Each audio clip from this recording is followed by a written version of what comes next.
afficher sur le téléphone. Ça, c'est la batterie, ça. Attends, batterie, 90% encore. Ça va, t'as vu, j'ai prévu large. Hein.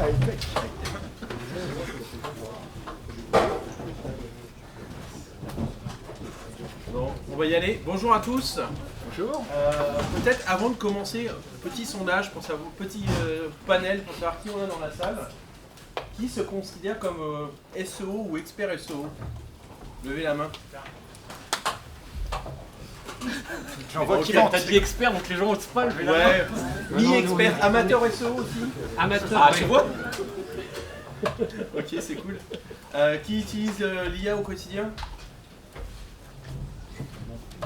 C'est intéressant. Difficile à éviter. Ouais, difficile à éviter. Je suis pas sûr que l'an dernier on aurait eu les mêmes résultats.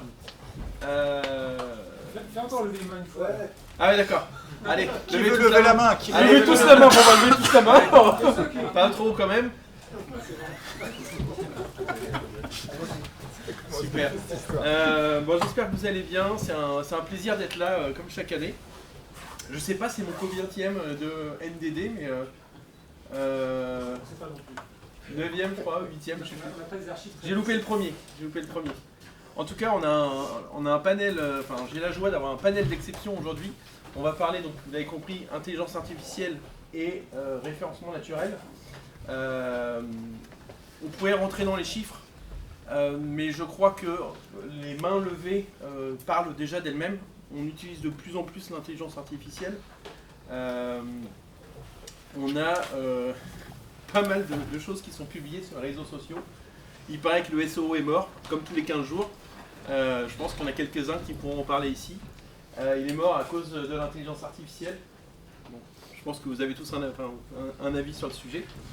Peut-être chacun peut se présenter. Cyril, tu commences? Ouais. Bonjour, je suis Cyril Frémont, je suis le CEO de l'extension internet.best et d'un autre projet qui s'appelle web.best, qui est un créateur de site web de short vidéo. Ok, passe le micro. Bonjour, donc moi c'est Jackie, j'ai 10 000 noms de domaine et je les exploite sur une plateforme qui s'appelle Linksgarden et on donne de la visibilité à nos clients sur Google et dans les IA. Voilà. Bonjour, Michael Priol, je suis le président du groupe Internet Factory. Internet Factory, c'est les marques SEO.fr, netlinking.fr, netlinking.com, Yuga. On a aussi beaucoup de noms de domaine comme Jackie qu'on exploite. Voilà, via nos plateformes. Bien, bonjour, donc je m'appelle Elliot, je fais du SEO depuis 2010 à peu près. Je suis le cofondateur d'un événement qui s'appelle le SEO Summit qui a lieu le 14 octobre au Parc des Princes et on va parler dans 40 conférences de SEO. Donc j'utilise aussi l'IA, on rend aussi nos clients visibles sur les IA et on travaille aussi avec les vendeurs de liens parce que le lien n'est pas mort. Incroyable. Moi je suis Sylvain Perronnet, donc je suis le patron d'une boîte qui s'appelle Babar qui exploite les outils Urtext.guru, donc d'optimisation sémantique, Babar.tech, qui crawl le web pour fournir des métriques de popularité. Et depuis juin 2025, nous sommes sur le développement d'un moteur de recherche nouvelle génération agentique qui s'appelle IBOU, qui n'existe pas encore. Hein. Nous sommes en train de commencer le développement. Merci à tous. Et bien, moi c'est Michael, je travaille à la FNIC. Je m'occupe de la relation avec les bureaux d'enregistrement. Peut-être pour commencer, vous parlez IA, vous parlez SEO, mais on entend plein de nouveaux noms. Est-ce qu'il y a un volontaire pour nous parler de ces acronymes et de ce qu'il en pense? Faut mettre les pieds dans le plat, tu vois. Allez, vas-y, mettons les pieds dans le plat, direct. Pour vous faire la petite histoire, au début des moteurs de recherche, on avait des Yahoo et des Lycos. C'est Google qui a gagné parce qu'il proposait les meilleures réponses. Donc à partir d'un moment, 2010-2011, quand on parlait de faire du référencement sur les moteurs de recherche, il n'y avait que Google. À partir de 2015 sont arrivés les moteurs comme Amazon, eBay, les différentes marketplaces et YouTube. Donc on a fait du SEO sur ces plateformes-là et maintenant il y a un nouveau type de moteur qui arrive, qui n'est pas un moteur qui est un moteur qui formule des réponses, donc ce qu'on appelle les GSE, des moteurs génératifs, type Claude, ChatGPT, Perplexity. Donc il y a juste un nouveau type de moteur qui arrive. Et comme dans tout marché où il y a des nouveautés, il y a des gens qui créent un nouveau nom pour essayer de faire croire qu'il y a une nouvelle compétence et qu'on vend des nouvelles choses et que ceux qui vendent du SEO sont des anciens, et ceux qui vendent du GEO, du AIO, du Ouin, IO, je sais pas quoi, sont les nouveaux. Et en fait, quand on regarde les facteurs pour être cité dans les IA ou pour que l'IA cite votre marque et parle de vous, en fait, c'est toujours les mêmes facteurs de positionnement depuis très longtemps, c'est juste que c'est pas le même ordre et que maintenant on fait des choses qu'on ne faisait pas avant parce que ça n'avait pas d'impact. Maintenant ça a de l'impact, donc on les remonte dans les priorisations. Mais ce qu'il faut comprendre, c'est qu'on revoit nos priorités, mais en réalité ce qu'on doit faire pour être présent et pas, ça change pas tant que ça par rapport à ce qu'on faisait depuis très longtemps. Mais pour moi c'est un peu du marketing, un peu une vague, un peu comme il y a eu les promptologues qui vous expliquaient comment faire des prompts, alors que voilà, ça se fait simplement. Les spécialistes de l'IA, de l'automatisation, les spécialistes N8N. Et j'ai discuté avec Fred Bobet, qui est aussi un consultant SEO, qui me disait on ne peut pas être expert dans un monde de pionniers. Je trouvais cette phrase assez sympa, effectivement. On est en train de tout découvrir, les choses sont en train de se mettre en place, donc personne ne peut se dire maîtriser le sujet alors que c'est en cours de. Mais mon point, c'est que c'est vraiment du marketing, c'est juste pour essayer de vendre quelque chose de nouveau. On ne vend pas une voiture, on vend une Tesla, quoi. Peut-être que pour ceux qui n'ont pas levé la main, les non-amateurs ou les non-experts, est-ce qu'on peut peut-être juste rappeler c'est quoi les 3-4 principes de base pour être référencé? C'est quoi la base? Dans les IA ou d'une manière générale? Déjà dans Google, la base. Dans Google, la base, c'est de trouver le mot-clé sur lequel vous voulez être présent. Donc, c'est-à-dire qu'est-ce que tapent les internautes dans Google, tout simplement, ou qu'est-ce qu'ils recherchent sur un moteur génératif, qu'est-ce qu'ils mettent dans Perplexity, dans le chat GPT, et qu'est-ce qu'ils écrivent dans Google. Une fois que vous avez ce mot-clé-là, vous l'écrivez dans ce qu'on appelle la title de votre site, donc c'est le titre. Voilà. Si vous utilisez WordPress, il y a le titre de l'article. Vous mettez ce mot-clé-là dans le titre de l'article. Vous faites un contenu de qualité, qualité étant subjectif, mais c'est-à-dire que vous utilisez les outils de Sylvain pour obtenir une bonne idée. Vous obtenez ce qu'on appelle un corpus, en gros c'est les mots à utiliser. C'est les mots que Google a identifiés pour parler correctement de votre sujet. Si je parle de la Tour Eiffel, je vais utiliser des mots comme Gustave Eiffel, comme la ville des Lumières et comme Simone de Beauvoir. Par contre, si je vous dis avocat et que je vous répète avocat, vous ne savez pas si je parle du métier ou si je parle du fruit. Par contre, si je vous parle de guacamole et de cuisine, vous savez que je suis plutôt dans le fruit. Si je vous parle plutôt de robe, de procès et de prison, vous allez plutôt vous dire que je vous parle de l'avocat, le métier. Voilà, une fois que vous avez ça, vous faites du lien. Donc, ce qu'on appelle du lien, c'est que vous allez sur des plateformes ou auprès d'éditeurs demander à ce qu'on fasse du lien vers votre site. Et en fait, Google considère que vous êtes populaire, comme si vous aviez un nombre de votes. Donc plus vous êtes populaire, plus vous allez remonter. Et les IA vont ce qu'on appelle scraper, c'est-à-dire qu'ils vont lire le contenu qui sont publiés sur ces sites et ils vont emmagasiner dans leur ce qu'on appelle dataset, c'est-à-dire leur base de connaissances. Et plus vous êtes cité dans la base de connaissances, c'est pas tout à fait vrai, mais plus statistiquement vous allez pouvoir ressortir.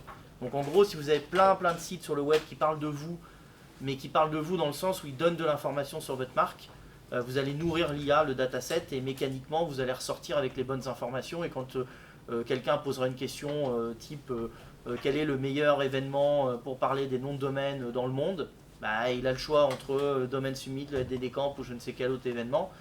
Statistiquement, si on parle plus du NDD Camp sur le web, le NDD Camp va ressortir avec les bonnes informations. Voilà. Ok, donc c'est de la citation avant tout. C'est beaucoup de citations. Et en fait, c'est être cité dans les bonnes bases. Et la question, c'est de se dire où est-ce que se source l'IA. Donc, elle a un premier dataset avec lequel on lui a appris, où là, on ne peut pas y toucher, il est figé. Mais on sait à peu près où est-ce qu'il a été fouillé. Et après, si on arrive à lui faire déclencher une recherche sur le web quand on lui pose une question, ce qui n'est pas tout le temps le cas, c'est-à-dire qu'il ne déclenche pas, ChatGPT ne va pas tout le temps récupérer ses infos sur le web. Il va évidemment prendre Google parce que Google est le meilleur classifieur au monde, c'est-à-dire qu'il sait crawler, il sait découvrir des contenus sur le web et il sait vous dire qu'est-ce qu'un contenu de spam ou voilà. Peut-être que demain il ira sur Hibou, on ne sait pas. Mais il y a un truc quand même, il faut comprendre, c'est que ChatGPT avant utilisait Bing, qui est la même maison que ChatGPT, mais c'est tellement nul Bing que maintenant ils prennent Google. Donc c'est-à-dire que j'utilise le concurrent tellement en interne je fais un truc nul, quoi. C'est un peu voilà. Donc il utilise le top 10 de Google, entre autres, puisqu'il va ici utiliser Common Crawl, qui est la base utilisée par Wikidata et Wikipédia. Il va utiliser Reddit, mais Reddit en France, c'est pas énormément présent. Il peut utiliser les réseaux sociaux. Donc en fait, quand on dit citation, c'est être cité partout où vous pouvez parler. C'est pour ça que je vous disais qu'on parlait de réseaux sociaux et on parlait de présence everywhere à partir de 2015, c'était du Neil Patel qui disait le search est everywhere, c'est-à-dire qu'il n'est pas que sur Google, il est un peu partout. Mais maintenant, on parle de plus en plus chez nos clients de leur faire du podcast, d'être présent en vidéo, d'être présent en écrit sur les réseaux sociaux, sur plein de plateformes, et pas juste être présent sur votre site web. Parce que tout ça, c'est des sources utilisées par l'IA. Avant, on le faisait peu, mais c'est un facteur dont on a toujours parlé. Les recos à nos clients depuis 2014-2015, c'était aussi de faire des relations presse. Sauf qu'en fait, on avait tellement de points à bosser pour Google que les relations presse, c'était peut-être le 30e ou le 4e ou le 40e critère à bosser. Maintenant, c'est peut-être l'un des top 5 en critères à faire. Donc c'est ce que je disais, on réinvente pas la roue, c'est juste qu'on change l'ordre des critères, mais comme on a fait sur tous les moteurs. Le critère title sur YouTube, par exemple, c'est le tout premier des critères. Pour vous voulez référencer une vidéo sur YouTube, il faut que le nom de votre fichier MP4 qu'on prenne en compte dans le genre, soit nommé avec les mots-clés que vous visez. Voilà. Une fois que vous avez compris ça, plus le title de la vidéo, c'est simple. Donc en fait, c'est juste des facteurs de positionnement et on change l'ordre. Moi je vais rajouter un truc là-dessus, c'est que il ne faut pas oublier que les LLM, tout ce qui est le GenAI, en fait, on va s'en servir comme moteur, mais aussi c'est un outil dont les moteurs vont se servir pour qualifier différemment en fait leur propre index.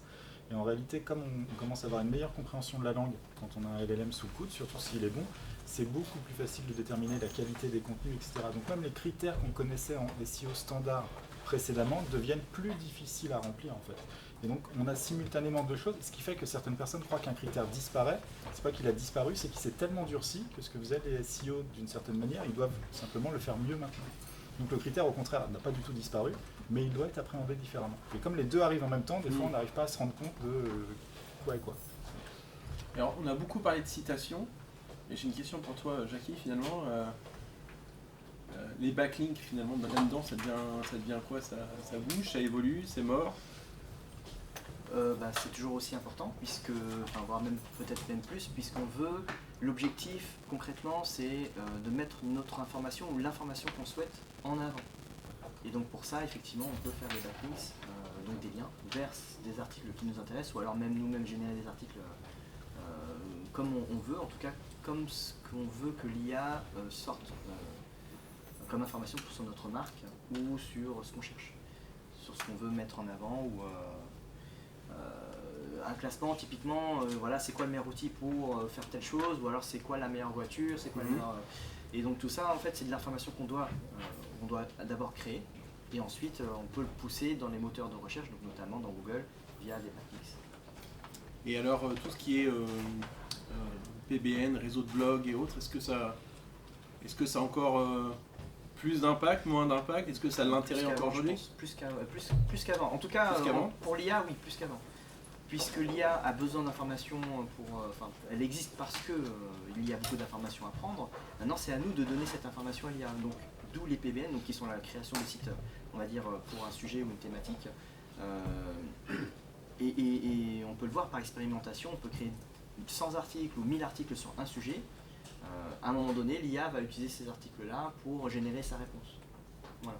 Donc c'est pour moi encore peut-être même plus utile, puisqu'il y a un double usage d'abord pour les backlinks, donc c'est de gagner des positions dans les moteurs de recherche, et en plus pour l'IA.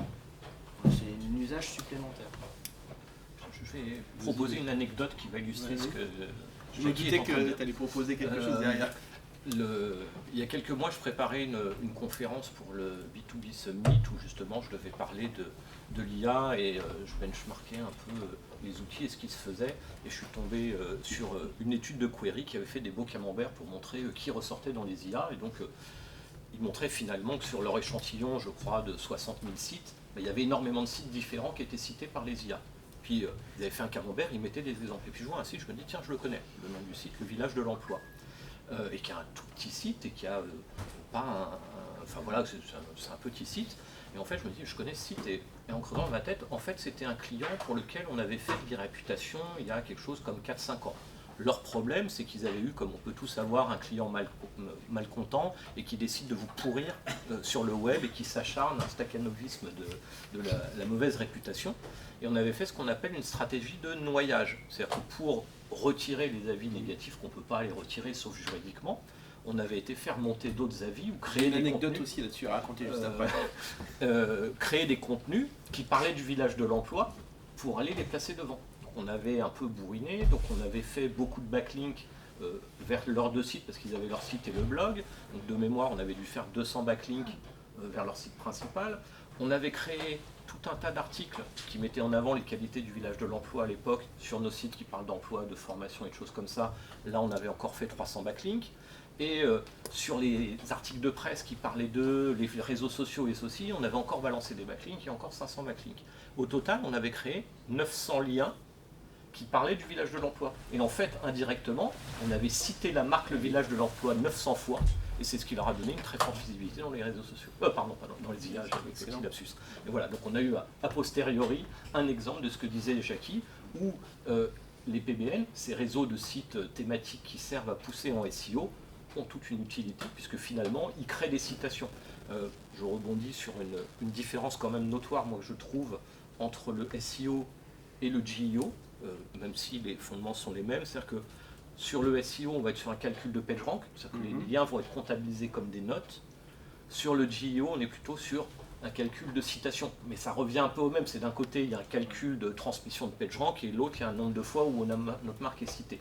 Et dans le GEO, il n'y a pas forcément besoin d'avoir le lien. C'est vraiment, alors, ça impacte, hein, et ça, c'est un plus, mais le fait que la marque soit citée, sans forcément avoir un lien, ou des encres de marque sont très importantes aussi, puisqu'elles contribuent à la fois à faire lien et faire une citation. Alors, techniquement, même la mention de la marque peut ne pas servir du moment qu'on on fournit un contexte dans lequel la marque est très clairement sous-entendue, même si elle n'est pas inscrite. Alors c'est mieux de la mettre, hein, on va pas se mentir. Et il y a autre chose qu'il faut voir, c'est que là on est en train de dire l'IA, mais en fait il y a plusieurs IA, plusieurs modèles. Et il faut voir que l'IA de Google, Gemini par exemple, est beaucoup plus efficace pour lutter contre une forme de web un petit peu spammy, parce que ça utilise la data de Google, qui a beaucoup d'algo anti-spam. Un chat GPT ou un Claude, en fait, ils sont nuls en anti-spam. C'est quelque chose qu'ils n'ont pas encore commencé à travailler, et donc c'est beaucoup plus facile d'apparaître dans certains, avec des méthodes qui sont un petit peu moins... Tu veux dire mettre du blanc sur blanc ou d'autres choses, ou faire des sites. En fait, ChatGPT va être plus permissif sur les sites qu'ils vont mentionner, etc. parce qu'ils n'ont pas de filtre là-dessus. On se retrouve un petit peu dans le même cas que le SEO il y a 10 ou 15 ans. Après, tu parlais du PageRank. C'est encore difficile aujourd'hui de dire si un nom de domaine ou un site précis va être plus pris en compte par l'IA qu'un autre. Alors ça va jouer, puisque son classement dans Google qui va être pris en compte, comme tu le disais, ça va jouer, mais c'est un aspect indirect, c'est une conséquence. Tu es bien référencé dans Google, donc tu as été bien pris en compte par les IA, donc effectivement ça joue et c'est important, mais l'aspect direct dans le calcul, on va dire, de la notoriété. Ouais, mais tu vois, aujourd'hui on a quand même l'impression que ce qu'on appelle les EMD, c'est des sites hyper thématiques avec des noms courts, et voilà, tu vois, ça a l'air de mieux ressortir dans les IA. Il a l'air de plus utiliser ça comme source que le reste. C'est le côté hyper thématique. Oui. Qui effectivement, où on voit Tu parlais du PageRank, ce que je veux dire, c'est que ça fait une forme de... Ça veut dire qu'un texte posé sur un nom de domaine a un peu plus de valeur pour ressortir qu'un autre. Donc on a une sorte de PageRank aussi, pas une sorte de PageRank, mais on a une sorte de... Il faut mieux que j'aille poser sur certains domaines plutôt que d'autres. Il y a un côté où finalement l'IA va pas, comme Google, indexer l'intégralité, ou comme tu souhaiterais l'intégralité de ton site. En fait, il prend un échantillon de ton site, ChatGPT, après, effectivement, il y a des variations entre les IA, mais, donc tu as un site, et il y a quelques pages qui vont être retenues finalement de ton site. Si ton site est hyper thématisé et focusé sur un seul sujet, et en plus, tu apparaîtras plus comme expert qu'un site qui aborde tous les sujets, où tu auras peut-être la chance, bol, d'avoir un des sujets sur lequel tu seras en référence. Donc c'est plutôt un côté sémantique global qu'un côté PageRank. Oui, complètement. T'es d'accord? Oui, non, mais vous me faites rire. T'avais une anecdote aussi, Mickaël? Oui, Qu'est-ce qui te fait rire, Sylvain? non, leur ping-pong. Ah oui, d'accord. Leur duo de marionnettistes, tu veux dire? En fait, quand j'ai rejoint la FNIC, donc en 2014, j'ai tapé Mickaël Vigreux. La première fois que j'ai commencé vraiment à m'intéresser au SEO, mais comme tout le monde, j'ai tapé mon nom dans Google. Et là, le premier résultat, c'était le fameux cambrioleur d'une heure a enfin été arrêté. Mickaël Vigreux, cambrioleur multi... C'était un article de La Voix d'une heure. Et j'ai fait donc de la noyade en fait. J'ai, à force de publier des articles de blog, du contenu, aujourd'hui On galère aujourd'hui, on galère pour le retrouver. Il y avait quelques liens qui arrivaient sur cet Et article. voilà, vous pouvez retrouver l'article, j'en suis sûr. Michael Vigreux, cambrioleur, 22 ans. On pourrait le faire remonter. Est-ce que dans la salle, il y a des questions déjà, des remarques, des je suis pas d'accord? Tout le monde est d'accord, c'est merveilleux. Cyril, tu voulais nous parler d'outils, je crois. Oui, alors déjà, il y a une première remarque par rapport à tout ce qu'on a dit depuis le début, c'est qu'on a beaucoup parlé des IA et de la comparaison avec Google, mais il faut se rendre compte d'un truc, c'est que d'abord, c'est pas du tout les mêmes usages aujourd'hui. À l'heure où on se parle, il y a moins de 5% des requêtes des IA ou de ChatGPT qui concernent la recherche, donc 95% c'est un autre usage. Et pourtant, si on regarde un peu les usages des IA aujourd'hui, ce qui est intéressant de regarder, c'est ce qu'on appelle un peu le North Star métrique, qui n'est pas réellement le nombre d'utilisateurs, même si on a déjà énormément, je crois que c'est 800 millions aujourd'hui d'utilisateurs hebdomadaires pour ChatGPT. Ce qui est super intéressant, c'est de regarder le nombre de prompts par jour qui est effectué aujourd'hui déjà sur ChatGPT ou sur les IA. Et on est déjà aujourd'hui à 2,5 milliards de prompts journaliers. En comparaison avec Google, on va avoir, alors selon les chiffres, entre 10 et 14 milliards de requêtes chaque jour. On va dire 10 milliards peut-être pour la requête, parce qu'il y a les images qui prennent peut-être 10 ou 20%. Donc ça veut dire que c'est un autre usage. Si 95% entre guillemets, de ces prompts ne regardent pas la recherche, c'est un autre usage. Donc c'est ça qu'il faut avoir ça en tête, c'est qu'il faut se préparer à ce qui est en train d'arriver, mais c'est pas encore arrivé, quoi. C'est-à-dire que le business aujourd'hui, le gros du business, il est encore sur Google. Et pour moi, il sera toujours sur Google dans les 10 ou 20 prochaines années. C'est un autre usage.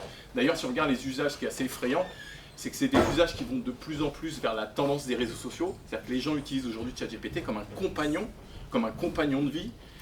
Et donc, on arrive même à des dérives que vous avez peut-être toutes vues dans l'actualité. On a même des gamins qui se suicident suite à des conversations. Donc, c'est un autre usage que simplement la recherche. Ça, c'est la première chose. La deuxième remarque que je veux faire par rapport à ça, c'est que si on prend un petit peu de hauteur et de distance sur ce qui s'est passé depuis 30 ans, on a eu, entre guillemets, l'apologie du client web dans les années 90 avec l'arrivée d'Internet. Ensuite, on est passé au client mobile et on est en train de passer au client IA. Alors, client IA, ça veut tout et rien dire.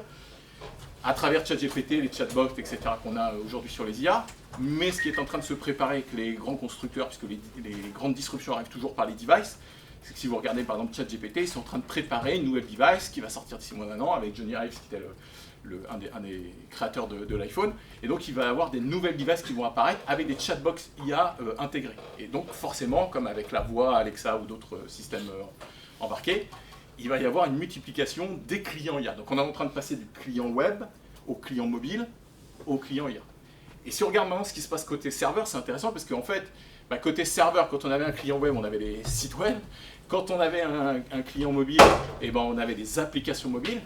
Et pour le client IA, on est en train de créer des MCP serveurs pour que plutôt que les IA aillent chercher l'information en la crawlant, on lui fournisse l'information, et pas simplement l'information, c'est-à-dire pas simplement la ressource, mais des outils, des tools, pour pouvoir actionner certaines, ou créer certaines actions, ou déclencher certaines actions directement. Donc c'est pas simplement la ressource qui est en train de venir aux IA à travers les MCP serveurs, mais c'est aussi toute l'automatisation, et on parle notamment de l'IA agentique à travers cette automatisation. Donc on est en train de passer d'un monde qui était des sites web aux applications mobiles, maintenant au MCP serveur. Et donc une autre façon de bien se référencer ou de mieux se référencer aussi à terme dans les IA, c'est de lui fournir l'information, c'est-à-dire pas simplement d'attendre qu'il vienne crawler l'information, mais de lui fournir l'information. Moi, j'ai un commentaire là-dessus, parce qu'on ne se rend pas compte, là on discute des gens qui ont plutôt profil SEO, éditeur, etc. Mais quand on est côté moteur de recherche, en fait, ce qui est en train de se passer, c'est une vraie révolution de la manière dont les moteurs de recherche sont même conçus. Tous les moteurs de recherche jusqu'ici étaient conçus sur un principe qui est celui on appelle ça le PRP, c'est Probabilistic Ranking Principle, c'est de trouver les pages qui peuvent potentiellement le mieux répondre à quelqu'un. Donc ce qu'on renvoie, ce sont des pages web. Et on n'est pas sur de la recherche d'informations, en fait, on est sur de la recherche documentaire. On fournit des documents. Les LLM et les moteurs génératifs, ce sont des fournisseurs d'informations. Donc ils oblitèrent complètement les pages web. Il n'y a pas besoin de page web. En réalité, quand on cherche une information, la page web, c'est un artifice qu'on utilisait parce qu'on ne savait pas bien fournir l'information. Une fois qu'on sait synthétiser de l'information, etc., on n'a plus besoin de montrer les pages web aux gens. Donc c'est ça qui est en train de se passer. En fait, c'est pour ça que les devices vont changer, etc. Parce qu'il y a une partie des choses qu'on n'a plus besoin de montrer pour bien répondre. De la même façon qu'avec Alexa, vous pilotez ou vous demandez de mettre de la musique sans avoir besoin vous-même d'aller sur le site de Spotify ou de faire quoi que ce soit. Tu as quand même sur cette conjoncture de se dire que l'IA va être intégrée dans des devices, donc très certainement dans des mobiles type Android, iPhone, ou des prochains mobiles qui sortiraient, peut-être un Perplexity mobile ou un ChatGPT mobile, j'en sais rien. On nous a vendu la même sauce si tu veux, avec le vocal. Il suffit de discuter 2 minutes avec un Alexa, si le truc est complètement con, ça a été mis de côté. Ouais, mais c'est pas le même niveau technologique. Oui, mais regardez les usages. Laisse-moi donc finir. Si tu veux. Aujourd'hui, ChatGPT est vu quand même comme le truc qui sort des énormités et des erreurs. On parle pas de tout ce qui est bien, on parle des influenceurs qui sont retrouvés bloqués en Australie parce qu'ils ont fait confiance à ChatGPT et il n'y avait pas besoin de passeport. En réalité, il faut un passeport. Voilà. Donc, je pense que tant je parle pas juste des entre-geeks qui sont ici. Je pense que tant que l'IA fournira des erreurs potentielles et que les gens n'ont pas confiance, sur le grand public je parle, on ne l'utilisera pas assez comme techno pour lui faire confiance et se faire accompagner. Donc tu as quand même cette barrière à passer qui peut prendre 2 à 3 ans. Je sais pas, les gens utilisent bien Google et je suis pas sûr que quand on regarde les 10 premiers résultats, on ait 100% de résultats corrects. Oui, mais on ne communique pas sur le fait qu'il y a tout le temps des erreurs sur Google. Ah, ça je suis d'accord. Ouais. La presse ne communique pas là-dessus. Oui, Là aujourd'hui, il y a un énorme engouement de la presse. Si tu écoutes l'avis que les gens ont sur l'IA, on dit attention, l'IA c'est dangereux, ça vous vole votre job, ça fait ceci, ce qui est vrai, ça fait ceci, ça fait cela. Donc je vois juste cette barrière-là en se disant est-ce que vraiment tout le monde demain dans la rue pourra utiliser l'IA sans se tromper, prendre des sens interdits et faire des accidents, quoi. Oui, sauf que pour revenir sur ce que tu dis, en fait c'est le même débat que quand on a dit Facebook vous vole vos données. Est-ce que vous utilisez moins Facebook ou est-ce que les gens utilisent moins Facebook? Non. En fait la réalité c'est que l'être humain est tellement feignant par nature que même si l'IA lui donne une réponse qui est moins bonne, moins pertinente, c'est le fameux débat, je ne sais pas si vous aviez vu à l'émission de France 2, Raphaël Enthoven qui est un philosophe qui a fait la dissertation du bac contre une IA et il avait dit moi j'ai eu 20. Et en fait, l'IA a eu 14 sur 20. Et donc, lui, il considérait qu'il était plus fort que l'IA, parce qu'il avait eu 20 et que l'IA avait eu 14. Sauf que lui, il a bossé pour avoir 20. La vraie question, elle n'est pas là. La vraie question, c'est, lui, il a pris 3 heures pour le faire, l'IA a pris 2 minutes. Or, ce qui est le plus important dans l'être humain aujourd'hui, la commodité la plus importante, c'est le temps. Ce que nous fait gagner l'IA, c'est pas de la pertinence, c'est du temps. Et tous les business qui ont explosé ces dernières années, c'est des business qui vous font gagner du temps. Uber ne vend pas des courses, Uber vous vend du temps, il vous fait gagner du temps. Amazon ne vous vend pas des courses, il vous fait gagner du temps.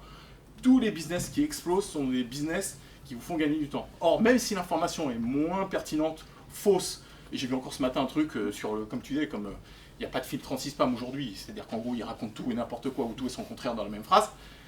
Mais les gens s'en foutent en fait. Là, je parle sur les usages. Les usages sont en train d'exploser. 2,5 milliards de prompts par jour aujourd'hui. Si on compare à Google, c'est dans 5 ans l'équivalent du nombre de requêtes de Google. Combien de geeks ont des... Attention, là tu dois avoir 20 000 prompts par jour, à peu près la même chose, et à peu près la même chose. Voilà, et on n'est pas j'allais les dire. seuls, et t'en as encore Voilà. ici, et t'en as encore là-bas. Bien sûr, comme sur Google, C'est comme pas sur... des recherches, Mais- c'est des... Non, je parle de prompts, je parle de moi, je parle Non, de mais recherche. il y a pas- Mais l'usage de recherche, une différence aussi, et c'est pas pour défendre Google, et je suis d'accord qu'il y a une mutation, une recherche sur le web, tu as l'impression de pouvoir vérifier l'information puisque tu as plusieurs résultats qui sont proposés.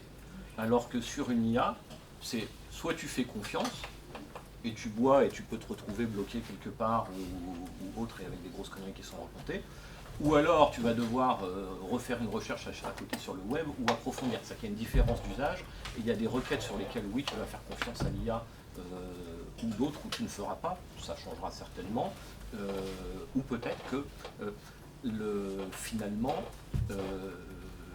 il va y avoir un split des usages, c'est-à-dire que ton IA va être un compagnon qui peut te donner des conseils en voyage ou Mais quelque chose. c'est déjà le cas, hein. Et C'est c'est c'est 5% la recherche hein, aujourd'hui. Voilà, et sur la requête web, et on oublie de parler, le plus gros agent IA, c'est pas ChatGPT, c'est OpenAI. Pardon, LSI Overview, excuse-moi, gros lapsus, mais on ne l'a pas encore en France. Mais tu disais, pour reprendre ton chiffre, ChatGPT 5% par rapport à Google, plus de 90% de part de marché des moteurs. Non, je parlais sur la recherche. Sur la recherche. Mais sur à peu près la moitié des requêtes dans les autres pays, il y a les AI Overview qui se déclenchent. Oui, bien sûr. Et en fait, l'enjeu sur la visibilité dans les IA, ça va être surtout, enfin, sur du search, hein, ça va être d'être visible dans les AI Overview. Et là aussi, il y a des changements. Bien évidemment, les règles du SEO sont toujours à peu près là, mais là aussi, il y a du changement avec des éléments qui changent un petit peu. Et on l'occulte parce que nous, on ne le vit pas au quotidien, les AI Overview, mais dès qu'un site internet est confronté et que son activité est basée énormément sur les informations, on voit son trafic qui chute en flèche. Parce que les sites web beaucoup de sites web font du trafic en se prenant pour Wikipédia, quoi. Et demain, la taille de Michael Jordan, c'est pas le e-commerce qui vend des ballons de basket qui va la donner. C'est Wikipédia, ça sera cité dans une source froide et point barre. Mais aujourd'hui, ChatGPT, genre OpenAI, Perplexity et tout, ils jouent sans le concurrent, puisque en France, Google n'a pas déployé à Overview justement. Une fois que ça sera déployé, je pense pas que ChatGPT restera leader. Les gens vont continuer de chercher sur Google en consommant du Google IA. Sur le Sur search la peut-être, réponse. mais sur les usages, Et c'est pas le même usage. il y a Pour moi, c'est Google où on se Phone. trompe Oui, mais il y a entre Google guillemets, Phone. c'est que c'est pas du tout le même C'est usage. deux usages différents. Mais C'est deux mais usages différents. ce que veut dire peut-être Sur le nombre de Elliot, comptes, hein, je parle par c'est rapport au nombre de non, comptes. mais c'est-à-dire que peut-être que finalement ChatGPT va se retrouver cantonné à un usage, et qui est un usage important et qui est une révolution et qui change nos vies. Et de l'autre côté, Google gardera finalement cette prédominance sur Ah, le ça, search. c'est sûr. Voilà, Enfin, c'est ce pour que moi, tu es en train de ouais, dire. ouais, Ouais, mais c'est- même Cyril, au-delà des usages, je te rappelle que Google c'est Gmail. Ouais. Donc je veux dire, si tu as le Google Phone, si tu mets un Gemini sur un Google Phone et que l'IA connaît ton agenda, tes préférences, tes réservations, les mails que tu reçois, en termes de data personnelle, c'est encore plus puissant que OpenAI qui les a pas forcément.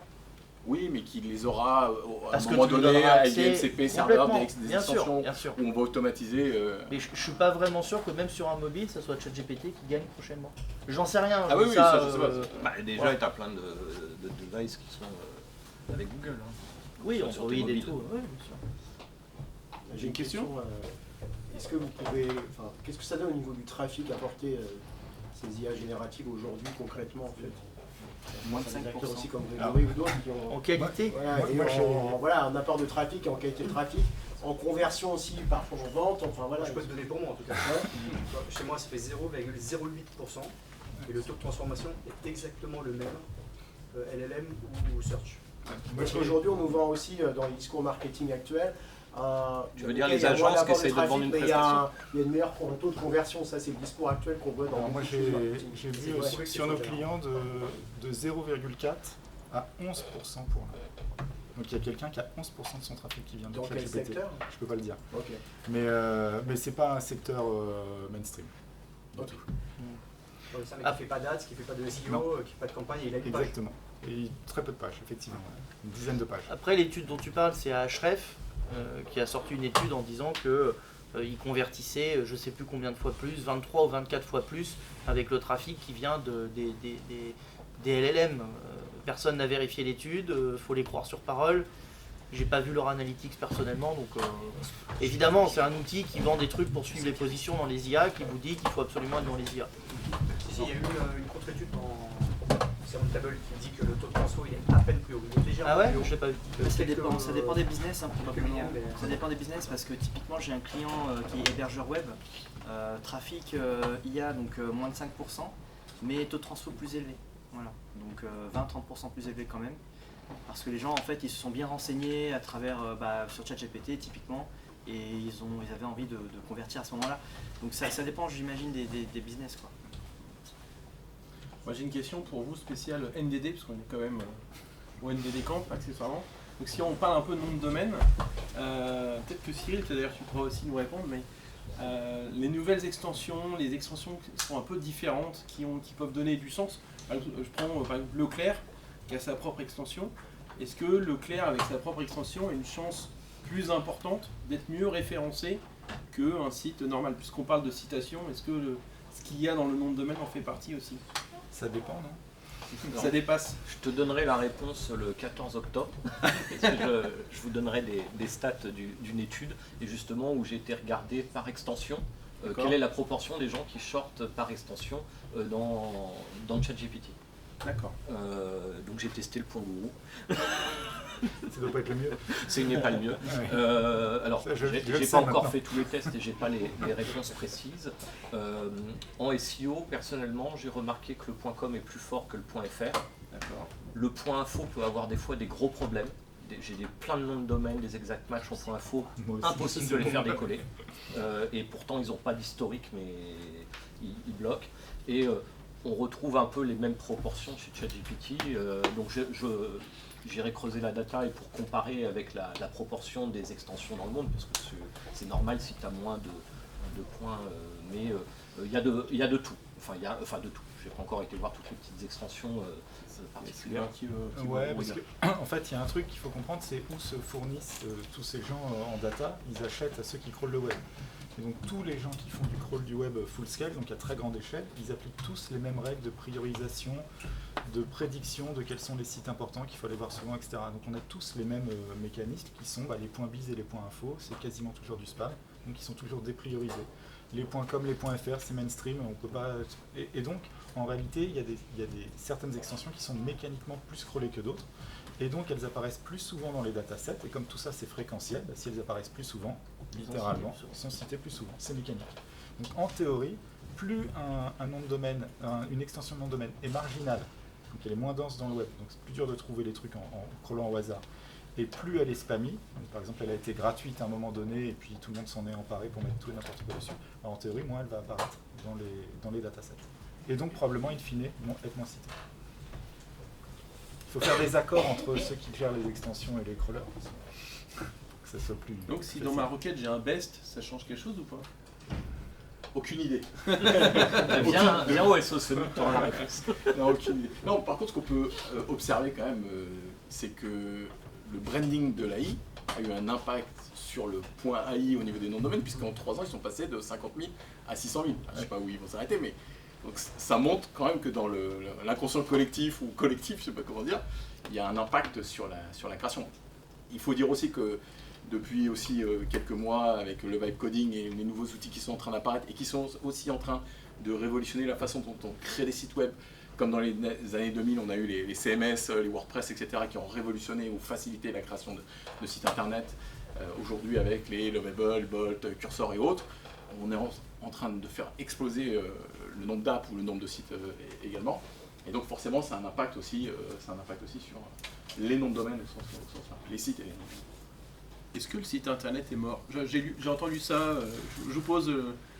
Là, j'ai entendu ça sur encore du TikTok ou autre. On me dit oui, là avec l'intelligence artificielle. Pas si c'est la bonne source TikTok. Hein.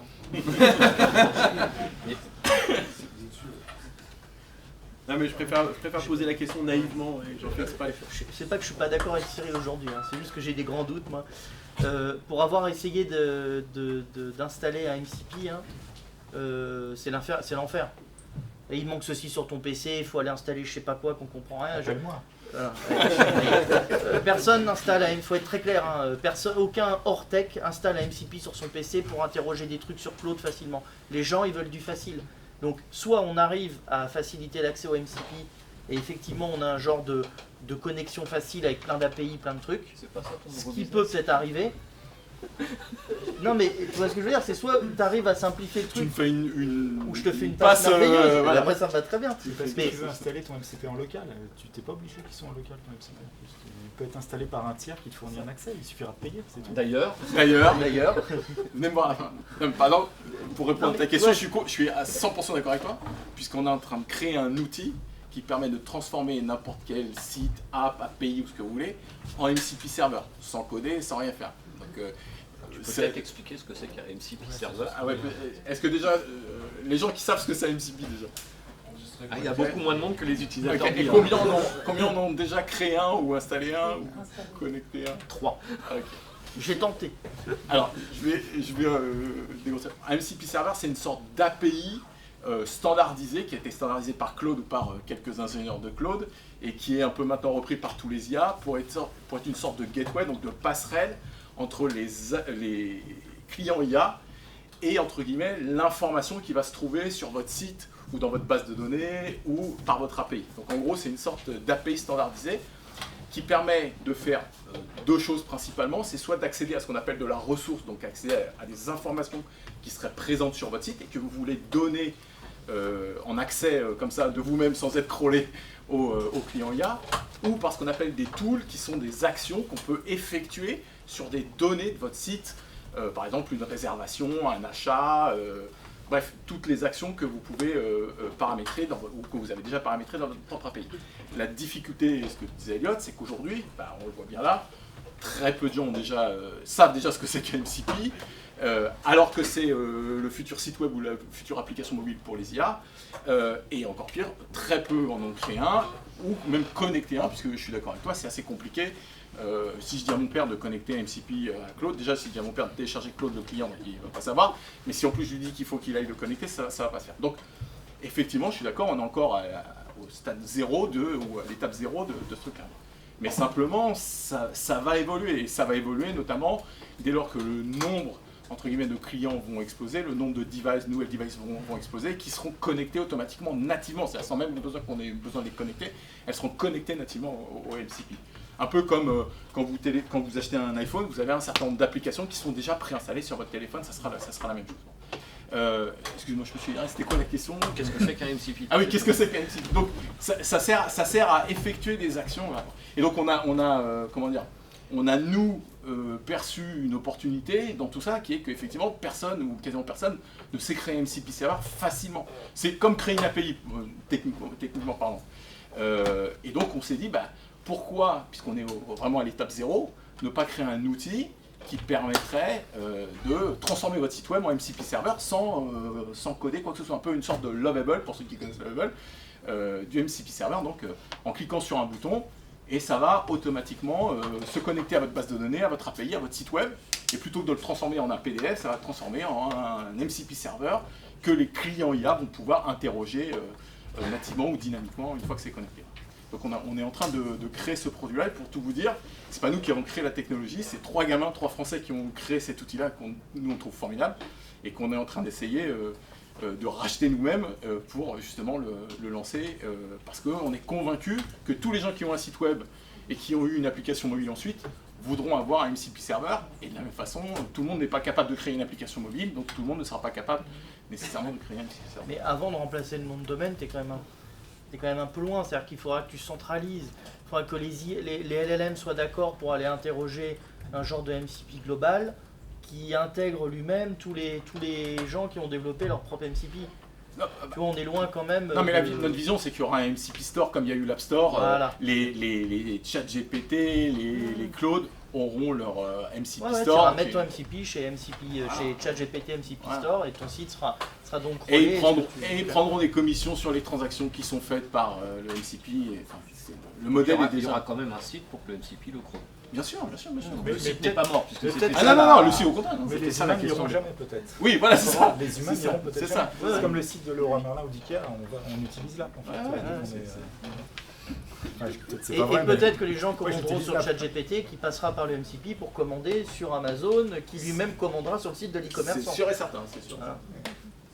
Et d'ailleurs, toutes les grandes marques... on n'est pas d'accord. Toutes les grandes marques sont en train soit déjà de travailler, ou sont déjà réalisées ou créées leur MCP server. Il y a déjà un certain nombre de... Il y en a un très bon chez Babar, par exemple. D'autres questions dans la salle peut-être? Vous avez une question là-bas, oui. Je voulais savoir, est-ce que selon vous, l'IA Overview est un danger pour les sites de blogging et les sites d'information? Complètement. Ah oui, parce que le modèle économique des sites, en gros, concrètement, c'est de la publicité et les visites. Le problème de AI Overview, c'est que vous avez le résultat, la réponse tout de suite, avant même d'arriver sur le site. Donc le danger, il est principalement là. Pour les sites d'information et informatifs, effectivement. Oui, je suis complètement d'accord. Si tu fais de l'information, que tu veux rester dans l'info, il faut aller sur Google Discover, qui push de l'actu aux gens. Donc les gens sont des oies, ils attendent qu'on leur donne l'info, et c'est Google qui décide de quoi tu dois te gaver aujourd'hui. C'est pas facile, tous les sites peuvent pas rentrer dans Google Discover.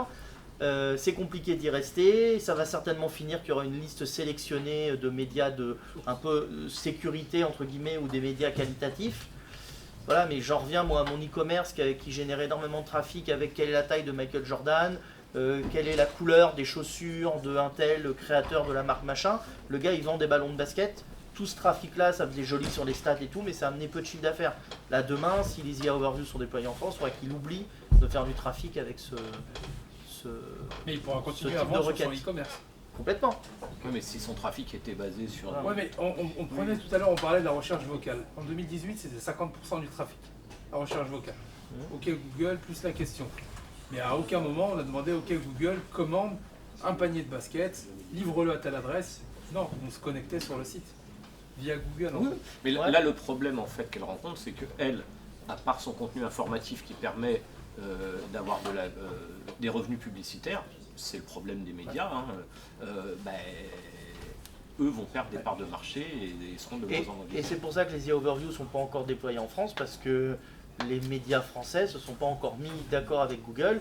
Ils n'ont pas accepté les quelques centimes que Google leur donne en disant oui, prenez notre contenu s'il vous plaît gratuitement, faites votre business avec notre contenu, ne nous donnez rien s'il vous plaît.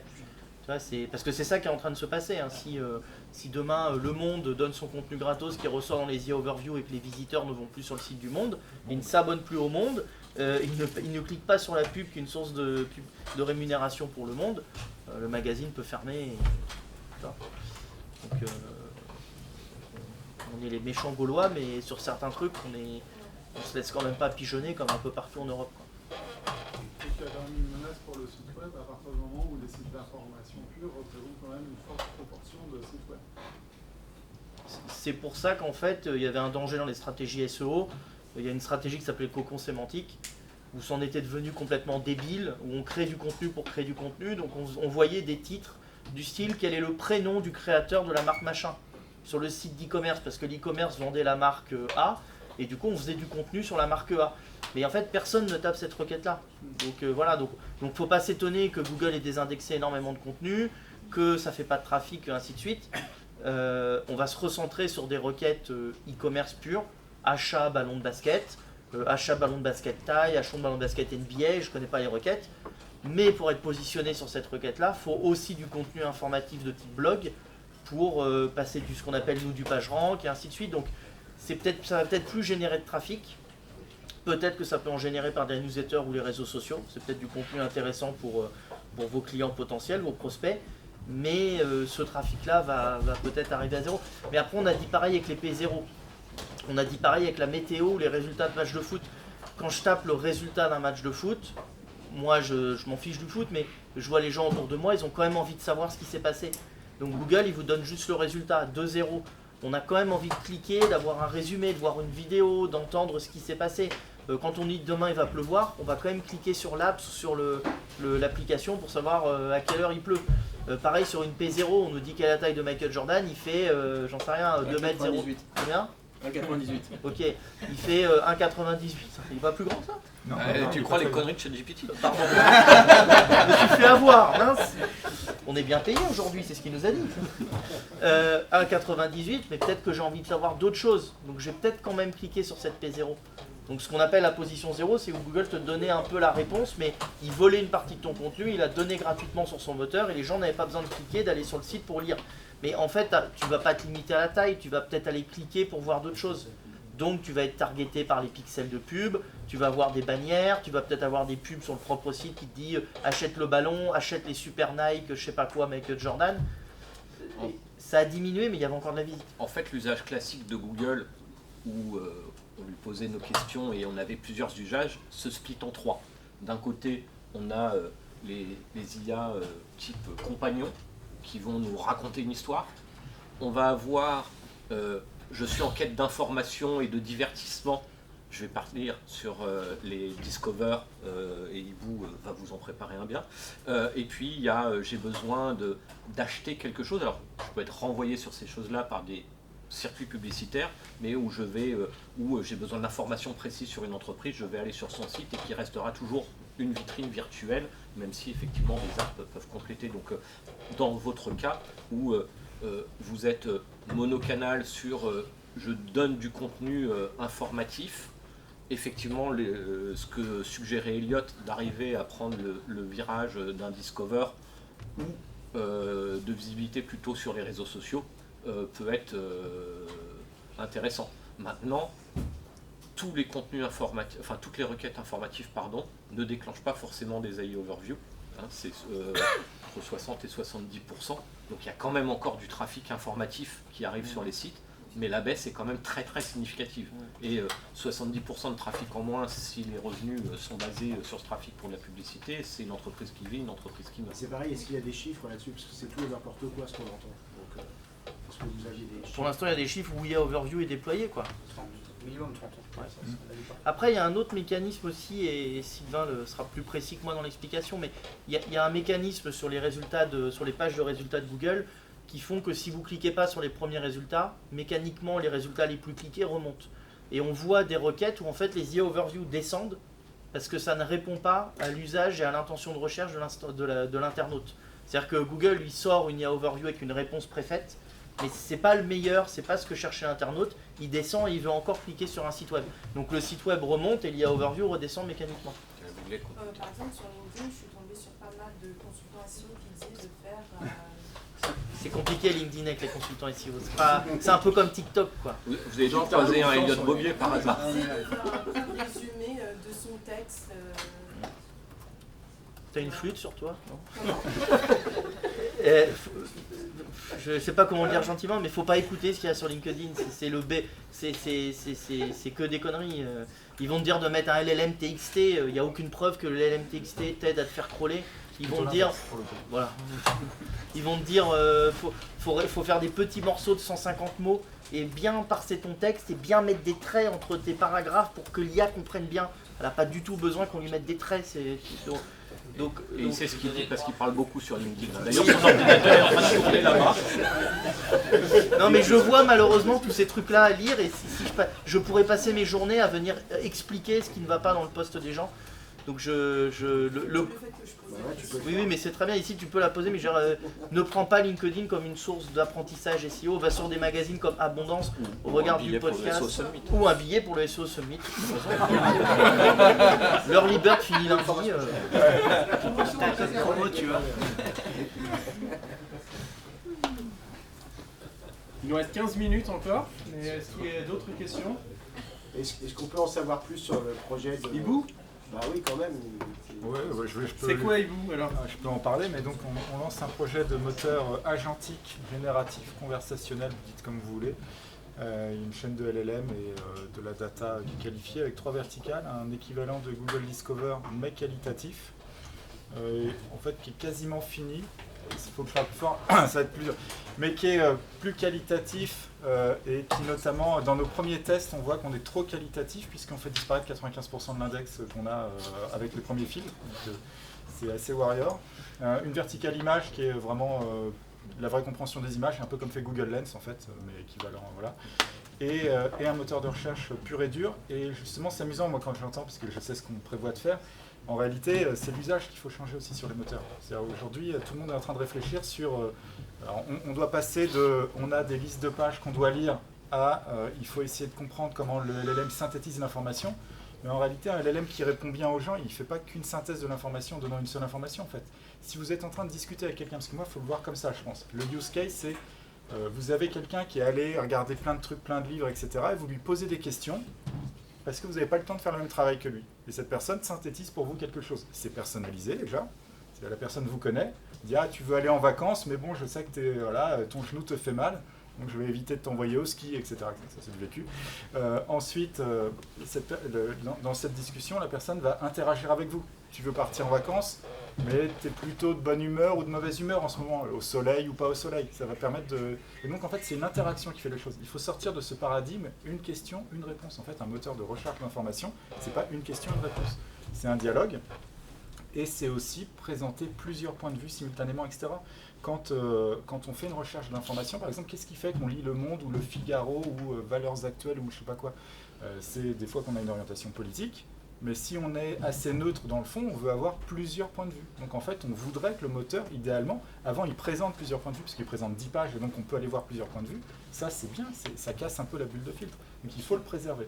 Et donc un moteur qui est un bon moteur, pour nous, dans Hibou, ce qu'on fait, c'est qu'il est respectueux de cette diversité, il est respectueux donc des éditeurs, etc. Il y a une problématique qui transparaît dans la question de la dame tout à l'heure, voilà, c'est caché derrière le monsieur, qui est les petits sites en fait, de blogging, etc. Si on utilise un LLM nativement, tous les petits sites disparaissent en fait, comme tout est fréquentiel et que pour l'instant ils n'ont pas d'équivalent de trucs qui flinguent un peu ce qui est le PageRank en fait pour les moteurs qui permettent de favoriser aussi certains petits sites. On ne se rend pas compte dans Google par exemple, il y a ce qu'on appelle un Twigglers, donc il y a un correctif qui est fait pour mettre en avant les petits sites quand pour certaines requêtes ils n'arrivent pas à ressortir, parce que sinon ils ne ressortent jamais en réalité. Et donc il faut avoir des moteurs qui soient aussi capables de faire ça. Et donc le projet Hibou, c'est vraiment un truc qui a pour but d'utiliser ces technologies-là pour faire un meilleur moteur réellement, au sens meilleur service à l'être humain. Je parle de la qualité, il faut arrêter les hallucinations. Aujourd'hui, un chat GPT, alors le taux d'hallucination baisse quand on voit certaines personnes qui auraient été créateurs de choses, et je ne veux pas parler de tout ça, disent qu'il y a 40 ou 50% d'hallucination, c'est pas vrai, ça ne fait que baisser. Mais à un moment donné, il faudrait réussir à vraiment baisser le score d'hallucination, donc pour que les LLM... alors, c'est pas ne mentent pas, parce que ça, mentir, c'est pas la même chose que se tromper, ils ne se trompent pas.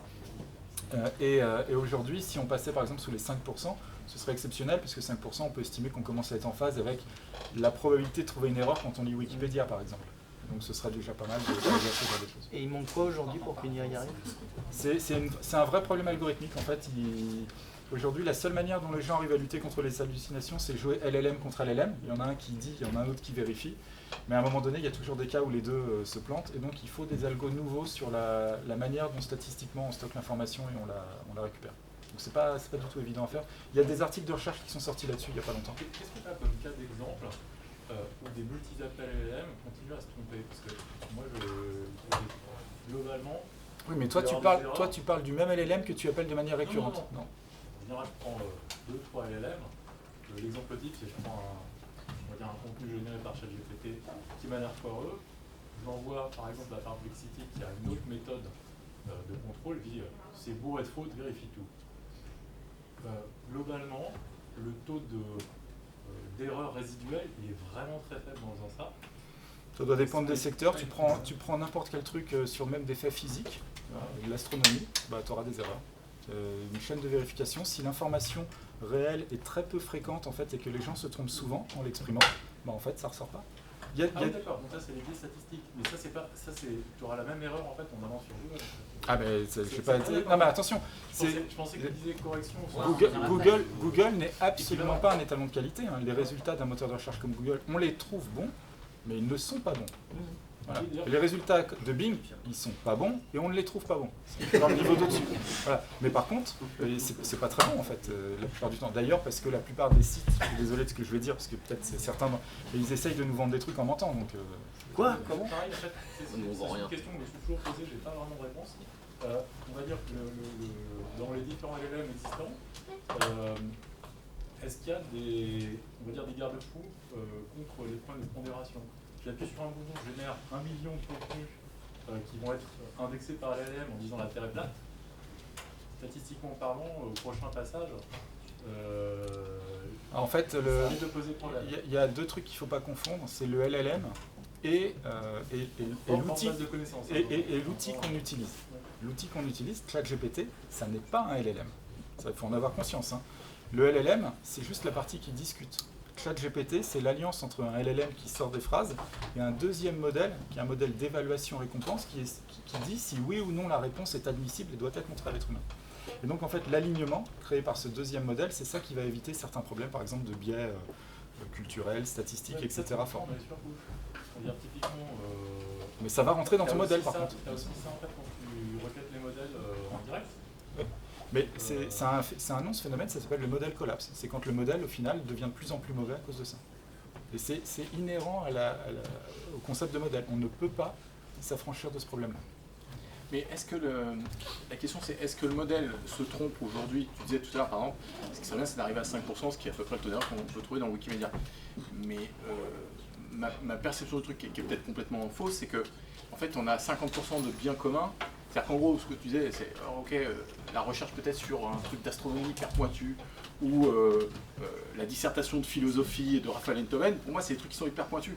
Et effectivement, il peut y avoir des erreurs, ce qui explique peut-être le 14 sur 20 versus le 20 sur 20, ou sur l'astronomie. Mais j'ai l'impression que sur le bien commun, c'est-à-dire peut-être 50% des prompts ou des requêtes ou des requêtes, le taux d'erreur il est beaucoup plus bas. Voilà, il va être beaucoup plus bas. Et en fin de compte, pour rebondir sur ce que je disais tout à l'heure, c'est qu'en fait, dans l'usage même du truc, c'est que il va se tromper peut-être à 40%, mais à 5% sur ce que j'utilise. Le risque de ça, en fait, c'est un risque qui est plus très long terme, c'est qu'à partir du moment où on commence à faire confiance à quelque chose, un objet, le jour où donc on est en confiance tout le temps, et le jour où on a une requête critique sur laquelle il se trompe, on n'a plus l'esprit critique qui est capable de dire là il se trompe.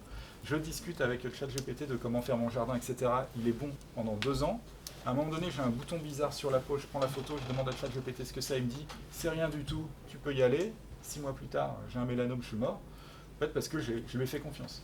Et il suffit d'une requête cruciale et malheureuse. Ouais, j'exagère un peu. Non, mais c'est une bonne illustration. Oui, mais le médecin, il est quand même plus doué parce que. Ah, ça se discute. On peut discuter longtemps, mais oui. Non, mais je veux dire, le problème est le même avec tout être humain. Bien sûr, mais on accepte. Enfin, c'est une question à qui on est prêt à confier sa vie. On est prêt à confier sa vie à une machine. Oui, non. À San Francisco, visiblement, on confie sa vie au taxi qui conduit tout seul, donc c'est bon, mais ça dépend des endroits. Waymo, c'est des remotes. Ouais, bah oui. Oui, mais ils conduisent trop bien. Avant de terminer ou de passer encore une dernière question, moi aussi j'ai une petite page pub à faire. On a créé notamment avec David chez lui, on a créé 2 groupes WhatsApp. L'un qui s'appelle Parlons NDD. Donc si jamais les noms de domaine vous intéressent, faites-nous signe, on vous invite dans le groupe WhatsApp. Il y a des registres, des bureaux d'enregistrement, des titulaires de noms de domaine, il y a plein de gens différents, c'est que en français. Et puis on a un deuxième groupe qui a été créé la semaine dernière, qui s'appelle le Parlons IA. Et si l'IA c'est un sujet qui vous botte, venez discuter avec nous et peut-être prolonger aussi la discussion qu'on a aujourd'hui. Voilà, c'est des petites pages de pub. Donc si vous voulez rejoindre le groupe, vous nous faites signe à la fin, on est plusieurs dedans. Et voilà. Est-ce qu'il y a encore une dernière question peut-être? On a une dernière question. Ce serait quoi un bon usage de l'IA aujourd'hui pour le CEO? Générer plein de textes. Moi, je pense qu'un très très bon usage, c'est de passer tous les textes qu'on a écrits dans un système de prompt qui évalue la qualité, le sourcing, etc. pour après pouvoir améliorer ces textes. Voilà, je pense que c'est un usage qui est vraiment, qui, à mon sens, devient très important. Je ne dis pas ça parce qu'on l'a rajouté dans Your Text Guru la semaine dernière, mais je pense que c'est un usage vraiment très très important. Et ça peut se faire sans prendre d'outils, n'importe quel. Les sources, est-ce que les sources sont bonnes? Est-ce que je pourrais rajouter des sources? Et puis après plein de questions de qualité. Est-ce que ce contenu semble écrit par un être humain qui a bien voulu sourcer son contenu? Est-ce que c'est bookmarkable, etc., etc. Ce sont les questions de l'EAT selon Google en fait. Et ce que dit Michael est très juste, c'est reprendre les textes écrits par des humains avant 2022 pour qu'ils soient encore meilleurs. C'est la conclusion à laquelle je m'étais arrivé. Et évidemment, aujourd'hui, écrire avec de l'IA, c'est pas juste dire à ChatGPT, écris-moi un texte. Il y a de la vérification, on a entendu aussi de faire contrôler une IA par une autre IA. Voilà, ça coule de source. Il faut plutôt utiliser Claude. Avant, je n'avais pas le même avis, mais maintenant, je pense qu'il faut utiliser. J'ai une dernière question pour conclure. Est-ce que c'est vrai que si on parle mal à une IA, les résultats sont meilleurs que si on lui parle bien, entre guillemets, s'il te plaît, merci, etc., versus fuck yourself, fais-moi ça, t'es une merde, machin. Est-ce que ça marche? Est-ce que c'est une rumeur, ça? C'est une question de vitesse d'apprentissage de l'alignement. Plus on est clair dans ce qu'on lui dit, que ce soit bon ou mauvais, plus c'est facile pour l'IA de se recalibrer. Voilà. Mais par contre, avant, on pouvait très très mal parler, ça marchait bien. Maintenant, simplement, ça lui sert beaucoup à adapter son propre niveau de discours. Donc, quand on devient vulgaire avec une IA, généralement, elle est très rapidement vulgaire avec nous. Ce qui est très pénible. Moi, je passe beaucoup de temps à dire à ChatGPT, reste poli. Voilà, par exemple. Et là pour toi aussi? Alors, pas encore, mais à mon avis, ça va pas tarder. J'ai une dernière question qui me vient. La question que tu avais posée, Cyril, sur le groupe WhatsApp, justement, parlons IA. Quels sont les 2-3 outils IA que vous utilisez le plus au quotidien? Et peut-être pourquoi? Rapidement, parce que... Vas-y, c'est vrai. Non, c'est eux qui utilisent des outils. Après, je répondrai après. Moi, je vais citer Lovable pour ceux qui créent des sites, du contenu aujourd'hui, puisque c'est quand même un phénomène et il faut être fier d'avoir quand même une entreprise européenne qui est passée de 0 à 100 millions de dollars plus rapidement que tous les majors américains, devant OpenAI, même devant Cursor, devant toutes les entreprises américaines. Lovable pour moi c'est quand même le WordPress de cette année comparé aux années 2000. Je vais citer un outil que j'ai testé il n'y a pas très longtemps, que je vous encourage à découvrir, qui s'appelle StackAI, et qui permet justement de connecter assez facilement, entre guillemets, ces données aux clients IA. Si vous avez 5 minutes, allez jeter un œil. Voilà, pour les 2 outils que je voulais citer. Moi j'utilise TypingMind, c'est un outil qui permet de choisir les IA qu'on veut, il suffit de rentrer nos clés API et donc on peut choisir entre OpenAI, Gemini et d'autres IA. Potentiellement oui, en passant par OpenRouter je crois. Donc oui, on peut. Donc TypingMind ça s'appelle. Donc ça permet de comparer en fait différentes IA selon l'usage, parce que concrètement ce dont on n'a pas parlé aujourd'hui, c'est qu'il y a des IA qui sont adaptées à certains usages et pas d'autres, donc il faut tester. Et cet outil me permet de tester justement différentes IA pour mes différents usages et différentes thématiques. Moi je suis un mauvais exemple, j'utilise pas d'IA, je fais travailler mes collaborateurs avec des IA.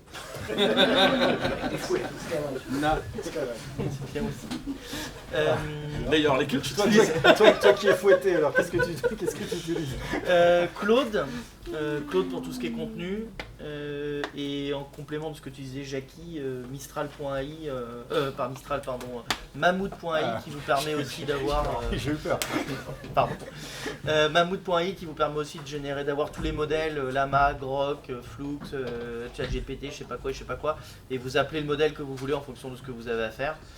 Et ça coûte quasiment rien. Et Claude, voilà, et après N8N, mais qui n'est pas vraiment une IA, qui est un connecteur d'IA, mais qui est un peu le point central de tous les modèles, quoi. Si on veut automatiser. C'est très très simple. En fait. Alors, nous, on essaye tout, mais en truc qui soit accessible à tous. Cursor, c'est ce que je préfère personnellement, et Claude pour les contenus. Gemini pour les images, je vais en donner plus comme ça. Et mais je pense que moi je vous encourage tous, c'est plutôt à essayer. Alors, surtout si vous avez un Mac par exemple, c'est très très simple. Vous prenez un Mac, les récents, avec LM Studio pour faire tourner des modèles en local chez vous. Je pense que ça vaut vraiment le coup d'essayer parce qu'il y a beaucoup de modèles venus de Chine, etc. par exemple, qui sont vraiment très très performants. Et ça vaut le coup de les tester quand même. Parce comme quoi comme modèle? Tu prends le Qwen, typiquement c'est vraiment un truc qui est incroyable en ce moment. Je pense que puis après tous les trucs, Kimi c'est top. DeepSeek c'est maintenant moins, voilà, mais il y a plein de modèles comme ça, il en sort tout le temps, il suffit d'aller sur Hugging Face et puis c'est facile à tester quoi, voilà. Et ça permet de rester indépendant. C'est un lapsus d'Eliott ou c'est... Ouais, je suis un peu embêté parce que je connais un peu les gens de Mistral mais, pour en parler, mais je pense qu'ils font un très bon travail, mais que pour l'instant c'est encore un petit peu en deçà des autres, voilà. Mais ils ont des chances de rattraper? D'un point de vue théorique et intellectuel, même de passer devant. Après on sait qu'il y a une problématique de vélocité. Cette problématique de vélocité, elle est essentiellement liée à la quantité de GPU qu'on a pour faire du training. Ça s'arrête là. Ils ont eu beaucoup d'argent récemment, je crois que maintenant tout le monde le sait, donc peut-être que pendant un temps, ils vont récupérer un peu de cette vélocité. Le truc, c'est qu'ils ont moins d'argent que les autres, donc ils vont cramer plus vite tout leur pognon. Entraîner un modèle, ça coûte des millions. Donc et chaque fois qu'on entraîne un modèle, c'est des millions. Donc si on se trompe une fois, voilà, certains opérateurs, ils peuvent se tromper 10 fois, ils s'en foutent. En France, on n'a pas le droit de se tromper. C'est ça que ça veut dire. Mais ils ont tout ce qu'il faut pour. Voilà. Après, je leur souhaite que ça marche. On est bon? Oui. Merci beaucoup.